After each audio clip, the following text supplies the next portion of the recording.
नमस्कार दोस्तों। आप सभी को पता है कि यूजीसी नेट का जो इस बार का एग्ज़ाम हुआ था, उसमें पीएचडी के एडमिशन का बेस भी तैयार करना था। जब ये नोटिस आया था कि इस बार पीएचडी का जो एडमिशन है, उसके लिए यूजीसी नेट का स्कोर जो है यूज़ होगा। तब से ही बहुत सारे ऐसे संगठन हैं, ऐसे ग्रुप्स हैं जिन्होंने इसका विरोध किया था। बहुत सारे इंस्टीट्यूट यही चाहते थे कि भई हमारी भागीदारी बनी रहनी चाहिए और हम अपना-अपना जो है एग्ज़ाम कंडक्ट कराएँगे। तो जैसे ही यूजीसी नेट का जो एग्ज़ाम हुआ उसके बाद में तुरंत ही कैंसल हो गया और यहीं पे उन संस्थाओं को जो ये चाहती थी कि जो पीएचडी में एडमिशन हो उसका एंट्रेंस एग्ज़ाम अलग से होना चाहिए एक इंस्टीट्यूट के बेस पे ही। उनको एक बहुत बड़ा मौका भी मिल गया ये कहने का कि भई अब चलो आपने यूजीसी नेट तो कैंसल कर ही दिया है, अब तो दोबारा से पेपर कंडक्ट होगा ही, परंतु अगर इस स्कोर के आधार पे पीएचडी में एडमिशन भी होना है, तो अब वो पूरा का पूरा जो एडमिशन का प्रोसेस है पीएचडी में, वो भी डिले हो जाएगा। यहाँ पे जेएनयू का जो टीचर एसोसिएशन बॉडी है, उसने इस चीज़ को फिर से हाइलाइट किया है। ये उन्हीं ग्रुप में से एक ग्रुप रहा है जेएनयू का जो ये चाहता था कि अ, आपका जो पीएचडी में एडमिशन हो, वो यूनिवर्सिटी के कैंपस के जो उनका अलग से यूनिवर्सिटी का एंट्रेंस एग्ज़ाम होता था, उसी के बेस पे हो। उन्होंने तब इस चीज़ को लेके नाराज़गी भी शो की थी। अब कैंसल होने के बाद में उनको लगा कि ये बिल्कुल सही मौका है और उन्होंने इस चीज़ को लेके अब काफ़ी हंगामा करना शुरू कर दिया है कि अगर आपका जो एग्ज़ाम है वो फिर से कंडक्ट आप कराएँगे, कब कंडक्ट कराएँगे, कब उसका रिज़ल्ट आएगा और उसके बाद में ही जो है पीएचडी में एडमिशन का प्रोसेस स्टार्ट होगा। तो इस तरीके से तो हमारा जो एकेडमिक कैलेंडर है वो पूरा का पूरा गड़बड़ा जाएगा। हालाँकि जिस तरीके की स्थिति बनी हुई है अभी उन स्थिति को देखते हुए ये लगता है कि एग्ज़ाम भी अब बहुत जल्दी कंडक्ट होने वाला नहीं है। कम से कम अगर हम देखें तो 1 महीना तो आप मान के चलिए ही कि सारी चीज़ें गड़बड़ा जाएँगी। परंतु अगर दूसरी साइड से ये देखें कि भई कोई कहीं पे पेपर में धांधली हुई है और उसको फेयर करने के लिए ये चीज़ की गई है, तो एनटीए इस चीज़ को थोड़ा-सा फ़ोकस कर रहा है कि भई हम चीज़ें जो है फेयर करना चाहते हैं। हम इस तरीके की धांधलेबाज़ी नहीं करना चाहते हैं, इसलिए हमने उसको पेपर को जो है कैंसल किया है। हालाँकि जब से एनटीए ने पेपर कंडक्ट कराना स्टार्ट किया है, उनके पेपर के कंडक्ट कराने की क्षमताओं पे हमेशा से ही ये क्वेश्चन मार्क रहा है। कि कभी जो है जब कंप्यूटर बेस्ड पेपर वो कराते हैं तो सेंटर अच्छे नहीं रहे हैं।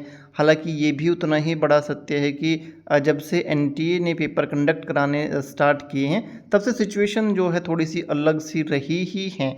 जैसे कि 18 के बाद से जो है एनटीए ने पेपर कंडक्ट कराना स्टार्ट किया। 2018 में पहला एग्ज़ाम जो है एनटीए ने कंडक्ट कराया था, वो ऑफ़लाइन था। उसके बाद में ऑनलाइन एग्ज़ाम कंडक्ट कराया। तो वो उसके बाद में 2 एग्ज़ाम ही कंडक्ट करा पाए थे 2019 के, फिर जो है 20-21 में जो है आपके इवन 22 तक कोविड का असर रहा और पूरी की पूरी साइकिल जो है एग्ज़ाम की वो गड़बड़ा गई।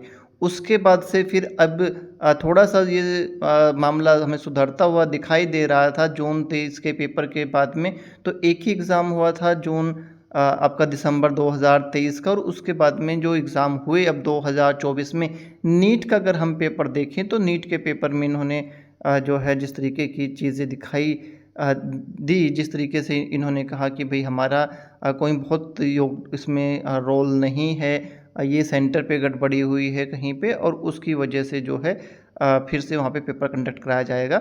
ये सेंटर की में जो है कुछ लोगों की धांधलेबाज़ी है। परंतु अब ये फिर नेट का केस हो गया और नेट के केस में फिर से कुछ ऐसी चीज़ें दिखाई दी जिसकी वजह से अब पेपर को कैंसल कर दिया गया है। तो एक तरफ जहाँ पे एनटीए की तरफ एक बहुत बड़ा क्वेश्चन मार्क दिखाई देता है, वहीं पे ये चीज़ जो है सफाई देता है एनटीए कि हम धांधलेबाजी नहीं होने देंगे। और जब धांधलेबाजी को रोका जाता है तो कहीं न कहीं पे जो है इस तरीके की चीज़ें आती हैं। अगर हम इस धांधलेबाजी पे ध्यान ही ना दें तो फिर चीज़ें स्मूथ हैं, फिर उससे कुछ ज़्यादा फ़र्क नहीं पड़ता। पहले भी पेपर लीक होते आ रहे हैं। इस तरीके की चीज़ें, कंट्रोवर्शियल चीज़ें जो हैं चारों तरफ हैं। परंतु इन सभी के बीच में जो सबसे बड़ा क्वेश्चन मार्क है वो ये आ जाता है कि अल्टीमेटली जो स्टूडेंट तैयारी कर रहा है उस स्टूडेंट्स की जो संख्या अगर हम देखें तो नेट के एग्ज़ाम देने वालों की संख्या लगभग 11 लाख है। और वो 11 लाख लोग जो हैं वो सारे के सारे प्रभावित हो रहे हैं इसकी वजह से। और इसमें से जिस बच्चे ने पीएचडी में एडमिशन लेना है उसका भी जो है एक तरीके से हम देखें तो पूरा जो है सेशन डिले हो जाएगा। हालांकि फिर से वही चीज़ें आए हैं, फिर से चीज़ें को जिस भी तरीके से आप देख ली कि भैया कोविड के टाइम पे तो पूरे के पूरा जो है सेशन डिले हो गए थे 6-6 महीने, एक साल तक जो है पूरा प्रोसेस ही गड़बड़ा गया था।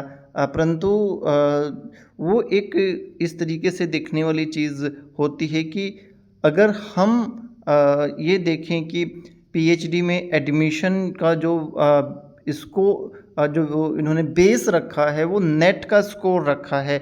और बहुत सारे बच्चों का पेपर इस बार जैसे कि बच्चे ये कह रहे हैं कि बहुत अच्छा गया था, अगला पेपर कैसे हो, क्योंकि कहीं ना कहीं पे लक का भी एक जो है बहुत अहम हिस्सेदारी हो जाती है। चाहे हम इसको माने या ना माने, कई बार जो है इस तरीके की चीज़ें आती हैं एग्ज़ाम में जो हमें फ़ेवर कर जाती हैं। कई बार टाइमिंग इस तरीके की होती है कि वो हमारे लिए सूटेबल है। अब अगर पेपर जो है अगला ये अगस्त में या जो है जुलाई के एंड में भी कराने की सोचें तो उस समय कितने बच्चे इस एग्ज़ाम में दोबारा से रीअपीयर हो पाएंगे। और जो है उसके बाद में कब जो है पीएचडी के लिए रजिस्ट्रेशन स्टार्ट होंगे, इन सभी पे जो है बहुत बड़े क्वेश्चन मार्क जो हैं अभी लगे हुए हैं।